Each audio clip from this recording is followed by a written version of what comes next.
Alright, Shalom. I want to start off by giving all praises, honor, and glory to Yahweh Ba'Hashem, Yahweh Shai. Double honors to the apostles and elders of Great Millstone. Salutations to you, Akim, out there, sincerely doing the work of the hopeful elect, alright? My name is Amon Kabar. Come back with a quick scripture real fast. Lord willing to uplift the brothers out there that's going through, the trials and tribulations that's set before us in this truth, that the Lord told us we was going to have to go through.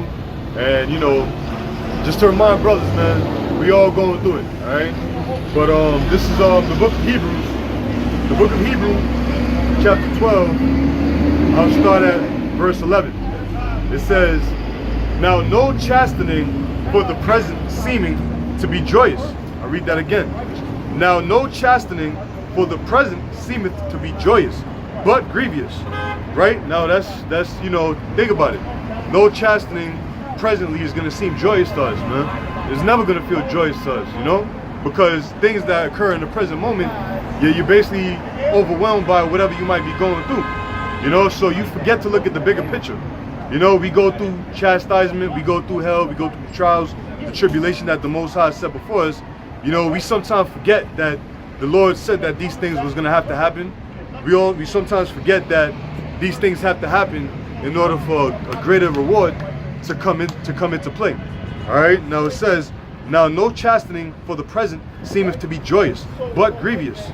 Nevertheless, afterward it yieldeth the peaceable fruit of righteousness unto them which are exercised thereby." Now, who is the them that is talking about the peaceable fruit? That's talking about the elect, the 144,000. All right, the men out there that's out there in the highways and the byways, doing what the Heavenly Father commanded us to do, which is to go out there and teach, to proclaim the word of the Lord. All right, now, the scriptures let you know that, that whatever hell we're going to be going through is never going to seem joyous at that present moment.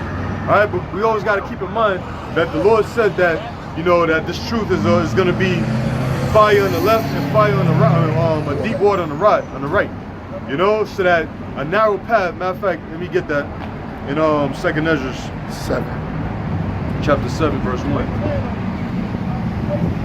or 14, if I'm not mistaken. Let me see, 2nd Ezra chapter 7. Okay. Right, this is 2nd Ezra chapter 7, verse 1. "And when I had made an end of speaking these words, there was sent unto me the angel which had been sent unto me the nights before. And he said unto me, Up, Ezra, and hear the words that I come to tell thee. And I said, Speak on my power. Then said he unto me, The sea is set in a wide place, that it might be deep and great. But put the case, the entrance were narrow and like a river. Who then could go into the sea to look upon it and to rule it, if he went not through the narrow, or could he come into the broad?" Now that symbolizes the kingdom of heaven, man.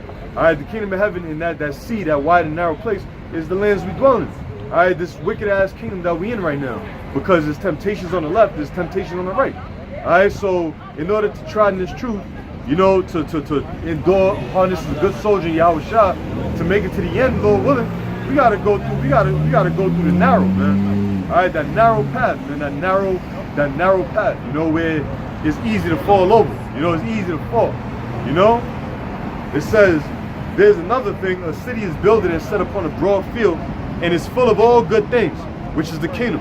The entrance thereof is narrow, and is set in a dangerous place to fall, like as if there were a fire on the right hand, and on the left a deep water." Right? Which is also, that narrow path is this truth that we're walking in right now. All right, the left hand side and the right hand side that is full with dangers represents the afflictions we're gonna have to go through. It represents the temptations that we're gonna have to face. Okay? It says, "And the only path between them both, even between the fire and the water, so small that there could but one man go there at once." Now that tells you there that this narrow path, you gotta walk it by yourself, man. All right, when I say walk it by yourself, it means, according to Philippians 2 and 12, work out your own salvation with fear and trembling. All right, so we gotta walk this path alone. All right, doesn't mean we put aside or shun aside the brotherhood. That's incorrect. All right, we have the brotherhood to tell us, yo, keep walking. It's like you have that narrow path, and then I'm here. It's so narrow that I could just stand here myself. This brother, Barack Obama, that's on camera. He's standing there, right in front of me or behind me.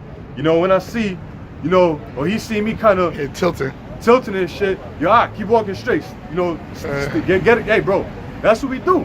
You know, but he can't be there, you know, to hold my arm. It's too damn small. You know what I'm saying? It's too small. You know, so that's this path of truth that we're walking in, man. We're there for each other, but at the end of the day, we can't, you know, walk each other to the kingdom. It's not gonna happen. All right? It says, verse 9, if this city now were given unto a man for an inheritance, if he shall never pass the danger set before him, how shall he receive this inheritance? And the answer is, he can't.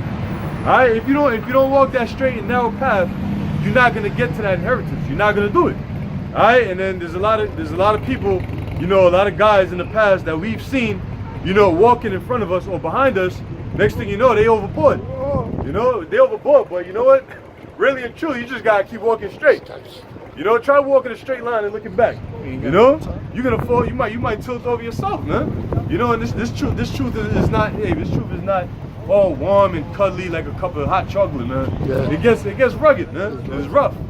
You know, that's just how the Most High got it, man. And He's building an army of rough individual men that just forsake the ways of this world and that have their mind set on that kingdom, that straight and narrow path, man. All right.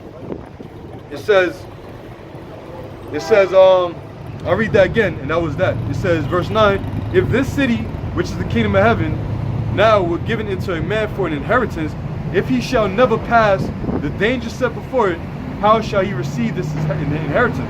Now, you know, point of this lesson, Lord willing, you know, brothers, you know, we're gonna, you know, I'm telling myself, of course, you know, as I always do, you know, but, you know, we're gonna have to go through all types of hell. You know, since we've been catching hell. But the time is coming where Jacob's trouble is gonna be the test of all hell. All right, to see who's really, you know, grounded in this truth, to see who really got their eye on the prize, and to see who's just steadfast in Yahweh Shem Yahushua, man. You know, so I hope brothers, you know, that was watching, you know, felt some type of exhortation, faith building, or however you may receive it. You know, for the betterment of the flock, man. You know, so I'm gonna end it on that, and until next time I say Shalom to you, Akim, right? Shalom.